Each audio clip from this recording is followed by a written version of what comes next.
Moi, j'ai toujours dit que le pire stress, à part de perdre un enfant, c'est le stress financier. Mhm. Les 24 heures sur 24, ça te lâche jamais, jamais. Puis, tu sais, physiologiquement parlant, ça scrape ta créativité, ça scrape ton raisonnement. Ici votre hôtesse Amélie Delebel et je suis très heureuse de vous accueillir sur le podcast Athlète Entrepreneur qui met en évidence des parcours inspirants d'athlètes ou d'anciens athlètes de haut niveau qui se sont tournés vers le milieu entrepreneurial. Ce rendez-vous hebdomadaire vous présente des entrevues qui seront vous motiver à atteindre votre plein potentiel. C'est parti! Bonjour, je suis très heureuse de vous accueillir pour cette deuxième saison de mon podcast Athlète Entrepreneur lors de cet épisode 157 sur les hauts et les bas de l'entrepreneur et mentor Dominique Sicotte. Avant de vous parler de mon invité du jour, je voulais vous présenter l'hébergeur de podcast Ocha. Contrairement aux autres hébergeurs, Ocha est aussi un outil marketing qui vous permet entre autres de publier vos publications sur les réseaux sociaux, de bâtir votre propre liste de courriels et de générer des clips audio avec transcription. De plus, il s'agit d'une plateforme 100% francophone. Pour obtenir un essai gratuit, simplement vous rendre au amiedelebel.com/Ocha, A-U-S-H-A. J'ai eu le plaisir de discuter lors de cette émission avec Dominique Sicotte, un ancien hockeyeur et entrepreneur depuis déjà une bonne vingtaine d'années. En plus de sa grande expérience entrepreneuriale, Dominique a été l'un des premiers francophones à se lancer dans le podcasting, recevant sur En affaires avec passion des gros noms comme Mitch Joel, Gary Vaynerchuk, Grant Cardone et plus encore. Depuis quelques années, en plus de continuer son aventure dans le podcasting, l'entrepreneur a également démarré différents projets dont l'Académie A.B. Foster, située à Waterloo, au Québec, et YouTubers Inc., qui est l'une des premières formations francophones qui aide à développer son mouvement avec et sur YouTube.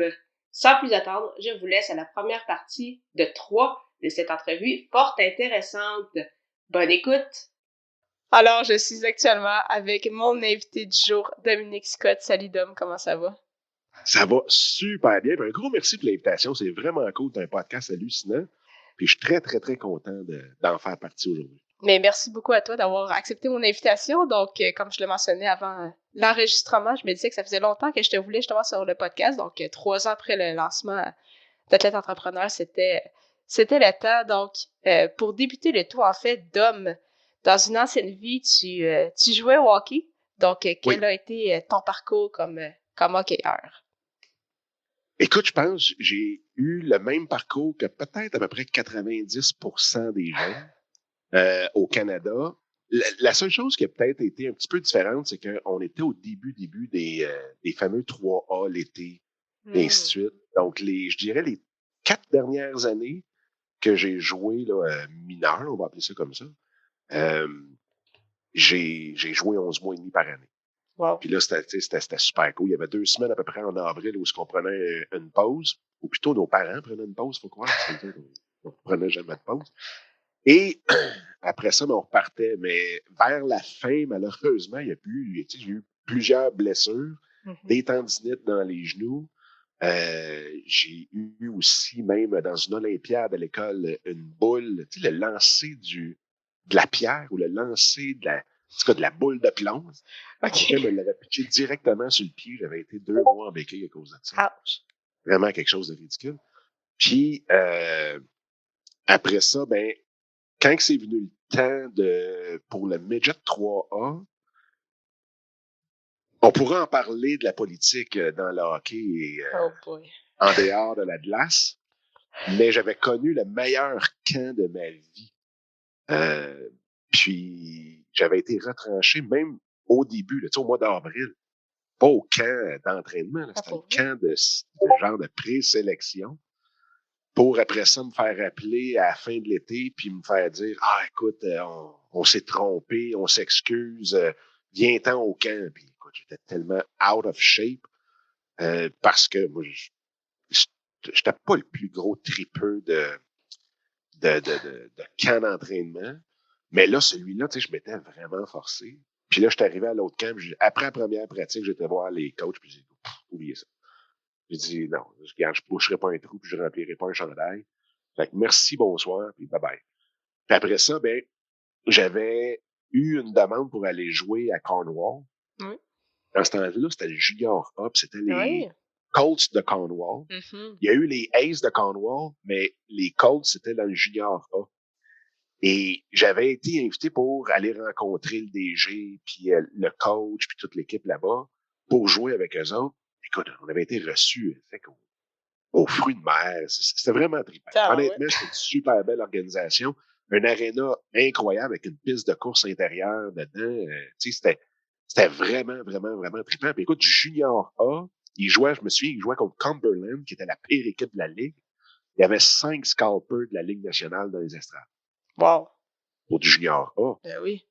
Fait que j'ai même eu un ami qui a été, lui, là-bas.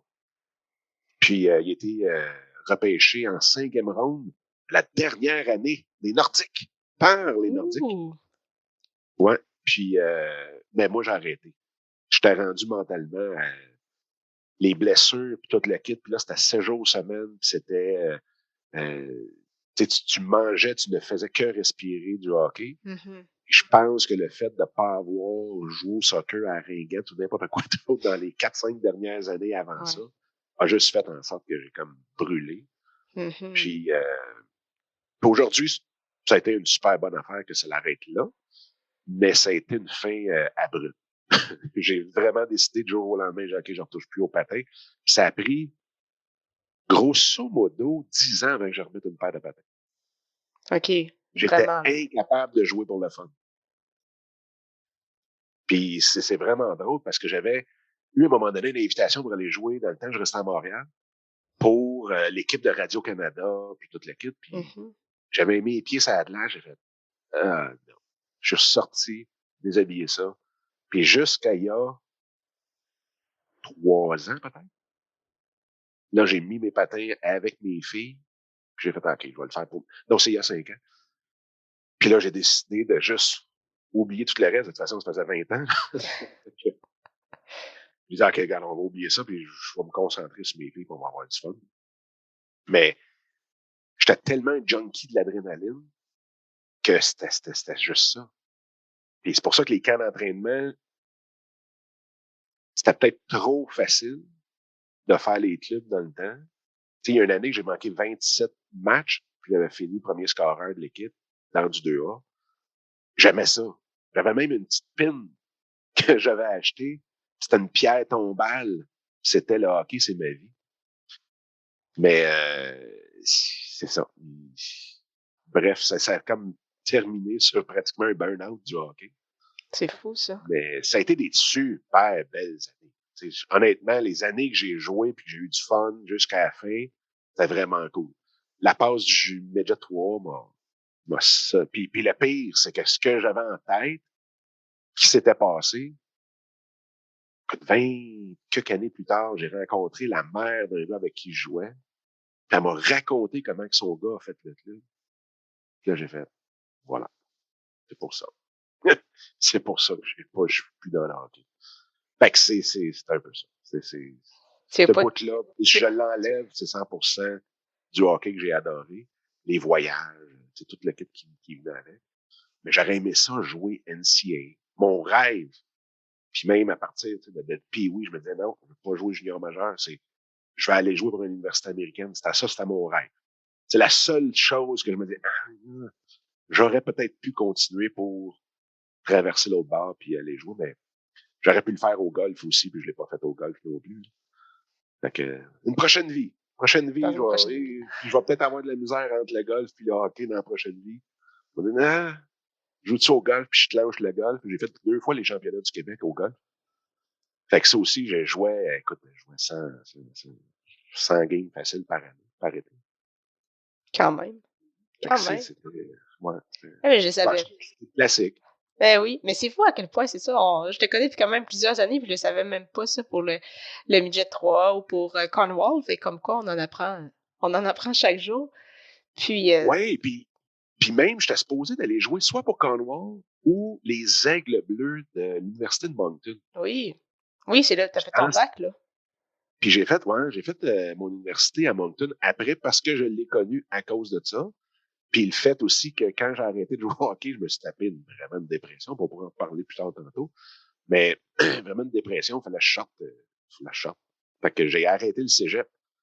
Puis là, ben, qu'est-ce que tu fais quand t'as pas de cégep, mais que tu veux aller à l'université, faut que tu ailles en dehors du Québec. Fait que là, j'ai Moncton, plus grosse université francophone hors Québec. Boum, je me suis ramassé là, faire mon bac. Puis ça a été des très, très, très belles années. Mais c'est justement vers là que je m'enlignais. C'est ça, tu m'en avais parlé un peu off-record avant le début de l'enregistrement. Ouais. Puis ça, on en voit quand même aussi souvent avec... C'est peut-être pas relié au sport, mais on en voit des fois avec des sportifs, c'est ça, qui arrivent à un certain moment, soit en raison justement de blessures ou que ton parcours se termine peut-être pas au moment où toi, tu voulais qu'il se termine. Puis c'est un peu comme les... c'est ça, tout ce qui se passe un peu à l'extérieur, donc les blessures, des fois le côté un peu organisation du sport. Est-ce que tu pourrais nous en parler justement de cette période-là, comme tu disais, un peu plus difficile? Donc, t'arrêtes le hockey, t'es au cégep, ça va Ben, plus ou moins bien. écoute, ce qui est drôle là-dedans, c'est quand j'ai arrêté, je devais mon voyage. Fait que, tu sais, à la limite, t'arrêtes, puis c'est correct. Là, tu sais, je veux dire, on passe à d'autres choses. Mais ce qui est arrivé, puis je suis sûr qu'il y en a des milliers à qui ça arrive, mais que, étant donné qu'on n'est pas dans la Ligue nationale, ou étant donné qu'on n'est pas sur le premier trio à 20 ans dans le junior majeur, ben, on en, tu sais, on n'en parle pas ou on pense même pas que ça peut arriver. Puis, moi, les dernières années que j'ai joué, c'était, écoute, les parents des estrades m'appelaient Cyclone. Fait que Cyclone, tu sais. Puis, fait, puis j'ai jamais, comment je te dirais ça, je me suis jamais enflé la tête avec ça. C'était juste, moi, j'avais énormément de fun dans les équipes. Puis c'était toujours tu sais, l'équipe en premier, blablabla, le gros classique, là, mais bref. Fait que, mais ce qui est arrivé, c'est que quand j'ai arrêté, ce que je me suis pas rendu compte au début, c'est que là, tu tombes monsieur ou madame X. Là, cyclone, là, tu te promènes dans les corridors, il n'y a pas personne qui. Et ça, aujourd'hui, je suis persuadé que ça l'a vraiment allumé le fait de dire wow, shit, man, je savais pas, là, je suis comme nobody qui sait même pas qu'est-ce qu'il va faire, puis personne ne le reconnaît. Puis, t'es plus, je sais pas, t'as comme plus de personnalité quasiment. Et ça, je l'avais trouvé tard. Ça, plusieurs années après, je me suis rendu compte que c'était vraiment ça. Puis c'est drôle, j'ai fait quand même mes études universitaires en psychologie. On dit tout le temps que ceux qui sont bons en psycho, c'est qu'ils ont besoin d'une thérapie de 4 ans intensive. Mais c'est probablement ça. Mais je me souviendrai toujours, tu sais, j'étais rentré dans le bureau de l'orienteur, je pense, ou du psy du cégep. Ça doit être l'orienteur. Ouais. C'est qui était un psy, whatever. Écoute, je suis rentré dans son bureau, là, comme pas de rendez-vous. Je me suis assis, puis je shakeais, là. C'était comme, fuck que la vie est plate, man. Puis c'est comme, puis là, ben, tu veux pas retourner non plus. Ça m'a même pas effleuré l'esprit de retourner jouer.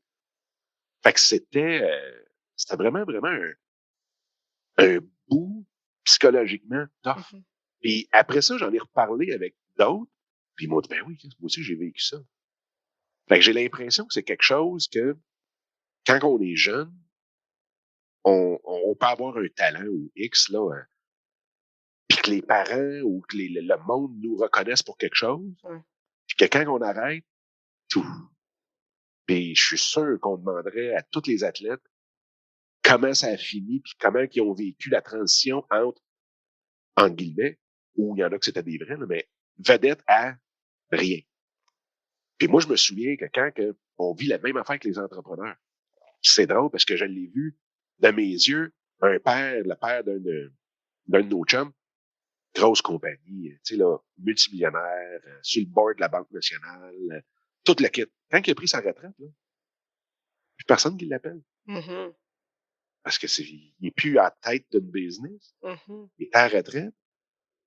Et là, ils deviennent insécures. Puis c'est pour ça que même si tu finis avec des millions, lui, il était millionnaire bien des fois. Et Abaslac, qui l'a vécu tough aussi. Puis c'est pour ça qu'il se garage dans tous les boards possibles, imaginant dans tous comment on appelle ça, voyons, conseils d'administration. Ça se pitch parce qu'ils ont besoin d'avoir ce feeling, entre guillemets, de pouvoir. Ouais. De faire une différence dans quelque chose, d'être là pour une solution. Fait que le lien a toujours été hyper facile à faire entre l'entrepreneur et l'athlète. Eh oui. Parce que les deux, il faut qu'ils soient en shape, les deux, il faut que mentalement, qu'ils soient en forme. Puis en même temps, il faut hyper bien s'entourer. Puis quand on est entrepreneur, on est comme notre joueur de concession. Fait que si tu as Crosby dans ton équipe, c'est ton joueur de concession, puis tu espères de le payer 10 millions par année, ce que tu espères de faire comme entrepreneur, ben, tu sais, il y a la nutritionniste, il y a le psy, il y a le sportif, il y a l'entraîneur, il y a tout. Puis nous autres, souvent entrepreneurs, on est tout seul. On n'ose pas investir dans nous autres. Fait que le lien entre les deux est toujours très, très, très étroit. Mais ça, je suis persuadé que chez les athlètes, et même peut-être les entrepreneurs, mais c'est un phénomène qui est beaucoup, beaucoup plus présent qu'on pense. Ah, c'est La sûr, fin d'une carrière, que ça soit Pee-Wee, que ça soit Bantam, que ça soit Midget, Junior, puis encore plus dans la Ligue nationale. Ah ben oui. Mais je pense que c'est même à n'importe quel. Je trouve ça super intéressant ce que tu apportes parce que ça pourrait être vu en fait à n'importe quel niveau, quelqu'un qui était catégorisé comme le musicien ou qui se faisait reconnaître pour ça, puis finalement décide d'arrêter la musique ou fait plus de shows pour X raison, même si c'était juste des shows secondaires qui se faisaient reconnaître pour ça, t'arrives au cégep, puis c'est ça, tu redeviens, comme tu dis, monsieur ou madame X, qui passe dans les corridors comme n'importe qui d'autre. Effectivement, c'est comme un peu quasiment rendu là un trouble de personnalité, comme un trouble de personnalité où tu te reconnais plus, un trouble d'identité, t'es comme, OK, je suis rendu qui, je fais quoi, qu'est-ce que je fais, je t'ai reconnu comme étant l'athlète ou comme le musicien, puis là, finalement, je deviens qui ou quoi. Fait que c'est sûr que ça doit être assez difficile. Ben oui, puis imagine les premiers choix au repêchage. Pourquoi qu'il y en a qui choquent à ce point-là? Parce que quand t'es le 20e, là, t'es un choix de première ronde. Puis habituellement, les choix de première ronde, c'est ceux qui ont brûlé leur ligue. Donc, t'es le king. T'arrives au camp d'entraînement, whoop, die. T'es plus le king. Il y en a 12 en avant de toi. Oui, t'es encore connu comme choix de première ronde. Donc, dans ta tête, tu dis qu'ils n'ont pas fait de gaffe, là. Mais tu te rends bien compte, c'est Atlas qui, il y en a 3 autres choix de première ronde, c'est Atlas qui était là 3 ans avant toi.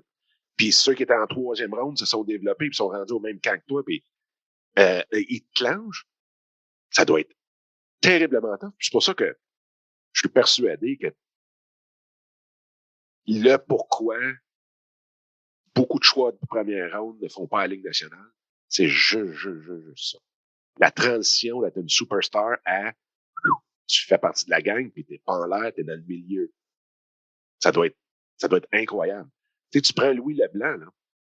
T'imagines-tu la pression de fou qu'il y avait? Une chance que ce kid-là était très intelligent, qui a été finir ses finances à Harvard, puis aujourd'hui, il travaille sur la Wall Street. Parce que... Ah, mais surtout comme Québécois en plus, écoute, on pourra en parler longtemps, je pense. Et Chouinard, puis toute la gang, là, Mm-hmm. ça va être insupportable. Mm-hmm. Fait que c'est la préparation mentale aux transitions. Je pense que c'est quelque chose qui est très, très... qui est pas assez, dans le fond, étudié et appliqué là-dedans. Effectivement, j'ai eu la chance de recevoir sur mon podcast Louis Bédard à 2 reprises, puis plus récemment Stéphane Lemieux, justement 2 coachs en préparation mentale. Donc, c'est vrai que c'est le fun de voir qu'il y en a de plus en plus que ça se développe, mais effectivement, c'est loin d'être aussi populaire que ça devrait l'être, ou en tout cas, ça l'est plus que, par exemple, quand toi, tu étais joueur, donc au moins, on sent une ouverture d'esprit en ce sens. Puis, tu disais justement que toi, tu étudies en psychologie, tu as fait énormément de liens avec justement l'entrepreneur et euh, le, le sportif. Mais c'est Ouais. quoi, toi, qui t'a amené vers l'entrepreneuriat? Parce que là, tu disais ça, tu avais arrêté le hockey, ça allait pas bien au cégep, tu as décidé d'aller finalement directement à l'université à Moncton en psycho. Qu'est-ce qui Ouais. t'a attiré vers Je me l'entrepreneuriat? le demande encore. Je me le demande encore. Ben, ce qui est drôle, c'est que je viens d'une famille qui est zéro entrepreneur. Et puis c'est correct, là. Ah C'est ben oui. parfait. Ils ont tellement une belle vie. Je pense que le niveau de stress est pas mal plus relax que le mien. Mais, ben jeune, je voyais mon frère patenter des affaires. Puis j'ai l'impression qu'il avait peut-être le goût d'être entrepreneur, mais ça n'a jamais donné pour plusieurs raisons. Mais je le voyais patenter. Puis je disais, aïe, c'est cool, on pourrait vendre ça, on pourrait vendre ça. Ça a été que peut-être là, le petit coup. Mais tu sais, j'en ai pas fait comme un genre de rêve qu'à 3 ans, je rêvais. Non. Et non, j'ai pas eu des stands de limonade à tous les coins de rue dans ma ville. Puis, pas en tout, pas en tout, pas en tout. Et il y a eu un moment donné, on dirait que ça s'est fait comme tout seul. Tu sais, je me suis rendu compte dans ma première vraie job que j'étais inemployable. Parce Je que comprends. je viens d'une famille, tu sais, non pas entrepreneur, mais contremaître, puis mon frère est ingénieur industriel. Fait que des améliorations de processus, de voir différemment pour améliorer de la façon que tu le fais, puis toute l'équipe, je suis né là-dedans. Fait que quand j'arrivais à l'emploi, puis là, tu sais, t'as ton boss qui dit, non, on fait ça comme ça. Là, t'arrives, tu dis, ouais, mais regarde, si on faisait de même, on sauverait du temps, ça serait mieux fait, là, ils viennent fous. Ils viennent fous parce que là, ils disent, non, boss, tatati, tatata. Puis je me souviendrai toujours qu'il y a eu un moment donné, ma boss avait été voir la VP, puis elle m'a dit, bon, ben, regarde, Scott, à cette heure, là, c'est toi qui le gère, moi, je suis plus capable. Puis c'était pas parce que j'étais impoli, c'était pas parce que j'étais un gars de syndicat. C'est juste parce que je remettais en question les processus tout le temps. Et après ça, j'ai comme rencontré un entrepreneur qui était à côté, puis il me dit, lâche tout ça, puis viens entrepreneur, puis blablabla, c'est facile, puis tu vas voir les horaires. Oui. Les horaires, puis ci, puis ça, c'est flexible, puis toute la quête. Puis lui, il faisait des rapports annuels. Fait que, c'était comme 2 gros rushs pendant l'année. Puis après ça, c'était fini, puis c'était de l'égal. En tout cas, bref. C'était pas le... C'était pas mal... En tout cas, ça avait l'air pas mal plus facile que ça l'est. Puis, à un moment donné, je dis, OK, regarde, c'est bon. Parce que je n'étais pas capable d'être dans un bureau à... Je déteste la routine. Déteste. Fait que t'es pas capable... Je pouvais prendre des ordres, mais je pouvais pas prendre un ordre sans voir, mais y a une façon de l'améliorer? Fait que, il y en a qui disent que je suis pas capable de prendre des ordres, mais oui, je suis capable, très, très capable de prendre la critique sans aucun problème. Puis avec ça, j'ai dit, écoute, pourquoi je pars pas à mon compte? Puis là, je suis parti à mon compte, écoute, avec une carte. J'achetais une maison. On venait d'avoir notre première fille. J'achetais une maison. Là, je me suis dit, OK, je peux pas lâcher ma job avant d'avoir signé l'hypothèque parce que sinon la banque ne nous passera pas. Fait que finalement, j'avais quitté ma job 1 semaine et demie avant l'hypothèque parce que le talon de paye était bon pour 2 semaines. C'était une paye aux 2 semaines. Fait que je suis arrivé à la banque avec mon talon de paye d'1 semaine et demie. Puis, ouais, ma job va super bien. Ouais, signe en bas ici. Clac. Puis là, d'un coup, la femme, elle me dit, Monsieur Scott, on vous a préapprouvé une marge de crédit de 10 000 pour vos rénovations. Est-ce que vous aimeriez le prendre? Puis là, je l'ai regardé. Je suis pas un gars facile. Fait que j'ai au moins hésité 3 secondes. Puis là, je lui ai dit, oui, pas de trouble. Puis là, dans ma tête, parce que je partais de business, fait que j'ai besoin de ça pour ma business. Fait que je signe la marge de crédit. Et là, dans ce temps-là, oui, c'était informatisé, mais beaucoup moins qu'aujourd'hui. C'était en 2003. Et là, ce que j'ai fait, c'est que j'ai dit, écoute, c'était la banque du cocher à Brassard. Puis j'étais encore dans le lobby.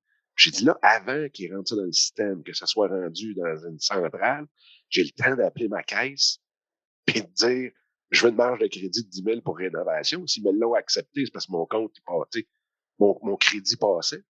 Fait que j'ai appelé, j'étais à la banque, j'ai appelé la caisse, ils ont dit, oui, viens-t'en. Donc, quand est-ce que tu peux passer? Je m'en viens dessus. Fait que j'ai parti en business avec 2 marges de crédit de rénovation de 10 000. Puis après ça, j'ai plus jamais regardé en arrière. Avec tous les hauts et les très bas de l'entrepreneuriat. Mais c'est exactement comme ça qu'on l'a parti. C'était vraiment un saut de l'ange au bout d'une falaise. Parce que même, j'avais mon employeur, le VP de mon employeur, qui m'avait dit, oui, regarde, pars à ton compte. Je partais d'une firme de relations publiques. Okay. J'étais le directeur des coms post-business. Fait que j'ai dit, je vais partir à mon compte, nous disons comme premier client, puis on va te partir, on va t'aider. Là, c'était mon VP. Le propriétaire, il vient me voir. C'est plus le président CEO. Il vient me voir, puis il dit, non, reste avec nous autres 6 mois. Moi, je vais investir dans ton entreprise. Puis, en même temps, au moins, tu vas être avec nous autres pour les 6 prochains mois. Parce que je peux pas tout d'un coup accepter que tu partes puis que je m'en vais chez vous puis qu'après ça, que tous les employés vont vouloir faire ça. Puis c'est drôle parce que ça, c'était en 2002. Aujourd'hui, tout le monde veut s'en aller à la maison. Fait que là, j'ai fait, il me signe pas. Fait que j'étais vraiment parti, pas de client, pas de scène. Puis, écoute, ça, dans ce temps-là, j'avais 24 ans, c'était une job à 70 000 plus dépenses payées. Fait que c'était quand même une excellente job, mais je me suis dit, oui. Là, je me suis dit, si j'attends de faire 100 000, je partirai jamais. Je vais avoir peur, ou, tu sais, genre, ça va être trop gros, blablabla. Mais je dis, non, je pars. Merci. Là, je suis parti. Puis après ça, il fallait qu'ils refassent leur site web. Puis je dis, moi, je vais le faire. Et finalement, écoute, dans ce temps-là, les sites web, c'était pas mal plus différent d'aujourd'hui. Mais moi, j'avais toutes les certifications de programmation, gestion de réseau informatique, 98-99, l'autre en 2001.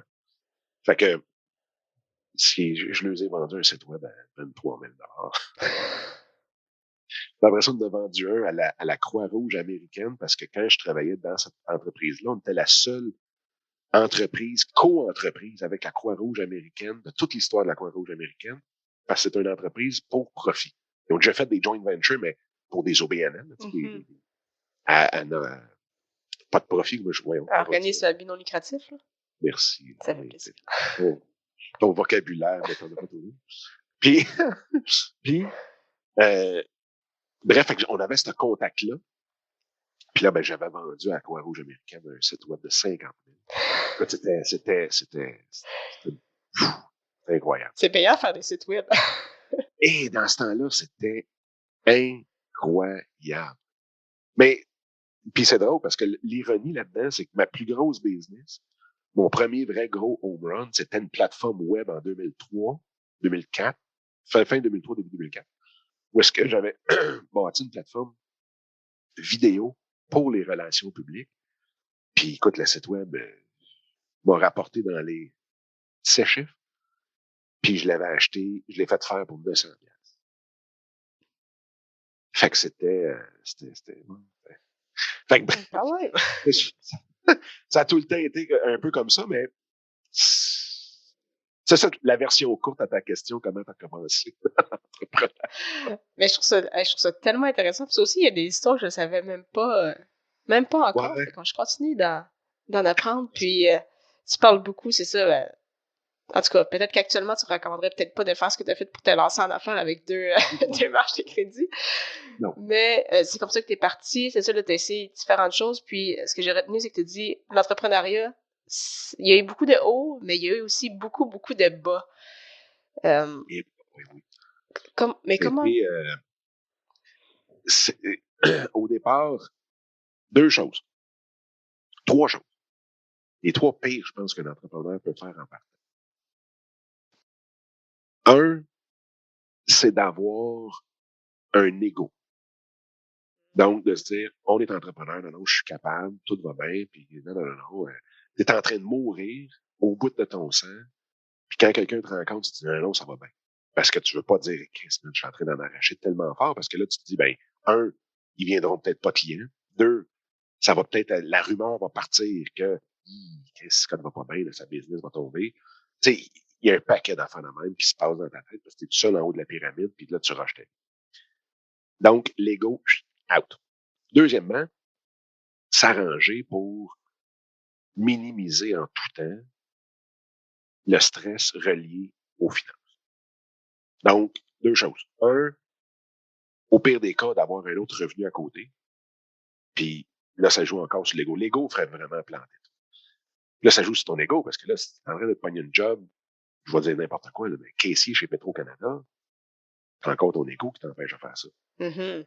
Mais si au moins tu es capable de sécuriser une source de revenu qui va faire en sorte que tu payes toutes tes billes, tes factures, ce stress-là, tu l'as pas. Ouais. Fait que ça te permet d'avoir la tête complètement libre à pousser tous tes autres projets. Fait que ça, c'est une des choses. Puis la troisième, c'est entoure-toi comme tu peux. Un mentor, un excellent comptable, un super bon avocat, puis utilise-les. Le nombre de cash que j'ai perdu parce que ça m'a coûté trop cher d'avocat, c'est incroyable. Le nombre de moves que j'ai fait en se disant, non. Tu sais, écoute, puis c'est sûr que c'est la jeunesse qui fait faire ça. Moi, les compagnies me payaient 5 000 par mois pour être sur ma plateforme. 5 000 par mois. Sur des contrats d'1 an. Ah, c'est énorme. C'était pas ridicule. C'était super cool, mais tu sais, c'était spécial maintenant. Puis là, tu te dis, écoute, tu fais tellement de cash que pas grave. Je peux m'acheter un char. Tu sais, je me souviens, dans ce temps-là, les Murano venaient de sortir. 850$ par mois. Pas grave. Amène ça. Amène ça, amène ça. Une Volvo. Ah, c'est toujours rêvé d'une Volvo. Ah, amène la Volvo. Amène la Volvo. C'est plus cher de char que ça me coûtait d'hypothèque. Oh my God. Fait que tu fais des moves de carlapin Mhm. parce que t'es calcules pas. Sans être, puis tu sais, je pense que tu le sais, je suis loin d'être le plus gros calculeur, puis je suis pas celui qui va planifier tout. Mais de calculer tes moves où est-ce que tu minimises ton stress financier, Mhm. toujours. Moi, j'ai toujours dit que le pire stress, à part de perdre un enfant, c'est le stress financier. Mhm. Et 24 heures sur 24, ça te lâche jamais, jamais. Puis, tu sais, physiologiquement parlant, ça scrape ta créativité, ça scrape ton raisonnement. Ben oui. Fait que déjà là, tu tombes dans une spirale par le bas, puis ça vient, tu sais, c'est fini. Moi, je me souviens, Grant Cardone, quand il est venu sur mon show, il a dit, Dom, à la seconde que tu as peur de manquer de cash, t'es fini. À la seconde. Si tu restes avec l'idée que, je vais perdre, tu sais, je vais manquer d'argent, ou comment je vais faire pour, puis c'est fini. Tu t'en vas dans la spirale vers le bas, puis tu te ramasses, ping, dans le fond. Puis moi, je l'ai vécu, tu vois, en 2012, j'ai perdu un contrat qui me rapportait au-dessus de 200 000 par année. Et je me souviendrai toujours. Mars, je pense que c'était le 20, sinon le 22. Ça a fait tout dans ma tête. Puis avant ça, là, sans aucune prétention, mais c'est juste que je me posais jamais de questions, j'avais pas de stress. Tout ce que je touchais virait en or. C'était épouvantable. Golden Et là, Ends. à partir de ce moment-là, où est-ce que j'ai perdu ce gros contrat-là, puis je me suis dit, shit, comment je vais faire? Ça a été la descente. Oh my God. Complètement, complètement. C'est là que, à l'été de là, j'ai commencé à avoir la colite ulcéreuse, comme notre cher GSP. Mhm. Puis là, ça a été là, la santé, le stress, les finances, toute l'équipe embarquée. C'était fou. C'était fou. Ça, c'était aïe aïe. Puis après ça, ça m'a mené jusqu'à la faillite en 2014. Puis là, tu es entrepreneur. Là, tu te dis, OK, mais là, faut tirer à la plug. Tu sais, je l'ai tiré, je l'ai étiré. La seule chose que, entre guillemets, parce que je pense pas que tu peux être fier d'une faillite, là, la seule chose que j'étais content de la faillite, c'est que tous les créanciers, c'était seulement les banques. Fait qu'il y a aucun fournisseur qui attend, tu sais, quand on est un jeune ou un petit fournisseur ou petit ou gros, cette paye-là ou le cash qu'on lui doit, c'est le cash qui est pas sur sa table le soir avec sa famille. Mhm. Fait que ce que j'avais fait, j'avais comme donné un dernier coup auprès des banques, ramasser ça, payer tout le monde. Puis là, une fois que tout le monde t'a payé, sauf les banques, puis eux autres avec les intérêts, de toute façon, j'avais payé. Il s'aimait mieux ça comme ça, là. Ils ont tellement fait plus. En tout cas. Fait que ça, c'était le bout. Mais là, le pire, c'est que là, tu te dis, c'est cool, tu sais, ça me plaît depuis le temps. Mais t'es brûlé. Mentalement, t'es topé. Là. Le lendemain, il faut que tu te trouves un contrat pour payer ton hypothèque le mois d'après. Tu sais, c'est pas comme quand tu le déclares quand t'es employé. Employé, 2 semaines après, tu une paye. Puis là, wow, ta paye est rendue claire à toi. Mhm. Mais là, t'es entrepreneur, faut que t'ailles chercher tes nouveaux contrats. T'es brûlé, brûlé, brûlé. Puis nous autres, on l'avait fait au mois de décembre, mi-décembre. Oh boy. Dans Trouve-toi un des contrat le fêtes, puis... 24 décembre. C'était, écoute, le niveau de stress après, c'était au moins 10 fois le niveau de stress avant, puis je pensais qu'avant, je pouvais pas aller plus haut dans le stress. C'était l'enfer. L'enfer total. Puis après ça, ben, il y a eu un moment donné. Hey, là, je réponds à ta question, il me semble, où je suis parti. Je suis Ah, mais c'est correct, mais continue, je trouve ça. Il y a d'autres questions qui me popent, mais vas-y, je trouve ça super. Et, euh, là, c'est sûr, j'en saute des petits bouts, mais là, il y a un moment donné, c'est que tu t'embarques à travailler comme un malade. Parce que là, faut que tu te sortes de là. Fait que là, tu pédales. Mais tu sais, je pense qu'il y a une genre de fable, ou je sais pas trop quoi, que quand tu es dans des sables mouvants, plus que tu te débats, plus tu cales. Ah oui. J'ai été très, très, très chanceux d'avoir un excellent, excellent mentor, où c'est qu'en novembre 2015, il me dit, Dom, pogne tes rames, garoche-moi ça sur le bord de la rivière, man, puis check où ta chaloupe s'en va, parce que j'ai jamais vu un gars travailler aussi fort que toi et que ça donne plus rien. Écoute, tu sais, avant, là, écoute, avant, là, pour te donner un exemple, là, je prenais quelque chose, je l'achetais, je me souviendrai toujours de cet exemple-là. Il y avait un service que je pouvais acheter pour 1005. Je le vendais 25 000 l'autre bord. Tu sais, quand tu dis, là, tout, il y avait rien d'impossible, puis tout fonctionnait, puis tout coulait de source, puis, et là, écoute, t'aurais été morte à tes dernières secondes dans le désert, parce que t'avais soif, je serais arrivé avec un 5 gallons, tu m'aurais reviré de bord. C'était littéralement ça. Quand j'ai des histoires, là, tu fais comme, ça se peut pas. C'était arrangé avec le gars des vies, quelqu'un quelque part, qui peut m'appeler. Il va t'arriver avec une caméra, puis... Ah, écoute, c'était ridicule. Écoute, j'avais un très bon chum. Un très bon chum. Avec qui j'avais aidé à écrire un livre. Tellement que puis je l'ai encore, son livre, c'est marqué merci beaucoup à Dominique Scott. Sans lui, j'aurais jamais été capable d'écrire ce livre, toute l'équipe. J'y envoie la facture, j'y enlève la moitié des heures que j'ai passées dessus, parce que cadeau. Le lendemain, là, il snap, puis il m'envoie complètement promené, puis jamais je vais payer ça, puis t'es un crosseur. Puis écoute, quand je te dis des situations, là, puis la veille, j'étais le king, c'est pas parce qu'il pouvait pas me payer. C'était n'importe quoi. Écoute, ça finit en cause, par exemple, là. Ça vaut pas la peine. Mais, et quand mon mentor m'a dit ça, j'ai fait, OK, je vais le faire. J'ai pogné mon laptop, littéralement. Là, j'ai fait ça littéralement. J'ai pogné mon laptop, j'ai mis sur mon bureau. Puis, dimanche soir, j'ai dit à ma femme, je dis, écoute, regarde, on l'essaye. Puis, si ça marche pas, dimanche prochain, pendant une semaine, dimanche prochain, je vais trouver un job, puis l'entrepreneuriat, c'est fini. Et cette semaine-là, j'ai mis mon laptop sur mon bureau, et je ne touchais à rien. J'avais mon téléphone à côté, c'est tout. Je touchais à rien. Là, les rames sont loin. Mais j'ai dit, sauf que je vais prendre tout ce que la vie va me donner. Sans me poser de questions, sans juger ce qui va se passer. À rien. L'ego, zéro, fini. Puis, le téléphone a sonné d'une personne que, tu sais, j'aurais jamais été dans un cocktail avec cette personne-là. Encore moins un cocktail de chambre de commerce. Pas Puis, mais j'ai dit, non, à boire, tu prends tout. Fait que j'ai dit, oui, je vais y aller. Je suis arrivé là-bas. Elle m'a présenté à une autre personne qui, elle, en discutant, je connaissais pas tout. Puis elle, en discutant, m'a emmené ailleurs. Puis là, j'avais une boule de neige. Puis écoute, aujourd'hui, là, j'ai des histoires à plus savoir quoi faire sur... Fait juste lâcher l'ego. Puis, tu sais, le lâcher prise, quand on dit, ah, lâche prise, il y en a qui disent, ah, ouais, je m'assierai pas sur un sofa à attendre que la vie me donne quelque chose. Le lâcher prise est jamais sur l'action, mais sur l'attente de ce qu'on a de l'action qu'on pose.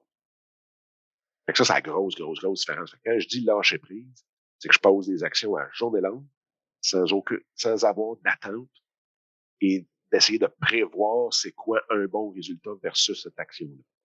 Puis, écoute, il a changé bout à bout. C'est quoi ta question déjà? Même moi, je m'en souviens plus, mais je pense que ça a répondu parce que là, on a eu ton parcours entrepreneurial, en tout cas une bonne partie. Hey, c'est vrai que c'est assez incroyable. Là. Je repense à ce que tu disais tantôt, le premier entrepreneur que tu as parlé qui disait « Ah, c'est facile l'entrepreneuriat. » Oui et non. Tu sais, je pense qu'à la limite, ça l'est quand on fait le fameux lâcher prise, puis qu'on pose des actions dans un but qu'on a ou dans une intention qu'on veut aller, de développement ou de quoi que ce soit. Mais quand tu te mets à stresser, puis à dire non, attends, c'est pour me rendre là-bas, il faut absolument que je fasse l'étape 1, 2, 3, puis là, c'est juste, puis là, tu te mets à capoter, puis que la première étape, ça arrive pas comme tu penses. Là, tu te dis, si je suis la pire, c'est une défaite, c'est fou, ça n'a pas de bon sens, je me rendrai jamais, puis tout le kit, quand dans le fond, t'as rien qu'à te tasser d'un pouce, le chemin est clair, tu te rends à l'autre bord, puis ça vient de s'éteindre. Mais c'est qu'on essaie tellement de prédire l'avenir en se disant, non, faut passer par là, et voici le résultat que je dois avoir pour réussir. Et à la seconde que tu fais ça, t'es bon. Si t'es capable de dire, OK, bon, ça c'est arrivé, OK, qu'est-ce que je peux faire avec ça? Puis là, je me tasse à côté. C'est comme monter une montagne. Il t'en faut des obstacles. Là. Sinon, c'est quoi tu mets le pied pour avancer? Tu peux pas monter une montagne qui est faite en stainless steel. Fait qu'il t'en faut des branches, t'en faut des roches, t'en faut des arbres, t'en pogner après, puis tasser. Puis des fois, ben là, t'arrives devant une grosse Christie de roche, t'es comme, fuck. Tu montes dessus, puis là, OK. Il y a 4 chemins en avant de ça, puis bingo. Fait que c'est plus dans cette optique-là, mais lui, c'est qu'il l'avait facile parce que je pense qu'il était déjà millionnaire avant quoi que ce soit. Ça rassure un peu. Tu sais, encore là, c'est toujours le stress financier. Tu sais, je te donne 1 million demain matin, tu ne crées même pas qu'est-ce que tu vas créer. Tu vas tellement avoir l'esprit libre, tu vas capoter tout ce que tu vas créer. C'est vrai. Mais quand tu es stressé à savoir que vas-tu être capable de payer dans 2 mois mes factures, puis là, il faut que j'aille chercher mes contrats, puis là, ben là, c'est fini. Parce que tu focuses rien que là-dessus. Tu focuses sur ton manque de cash, puis tu vois plus aucune opportunité. Puis tu sais, physiologiquement, biologiquement, là, c'est pas des ésotériques. Là.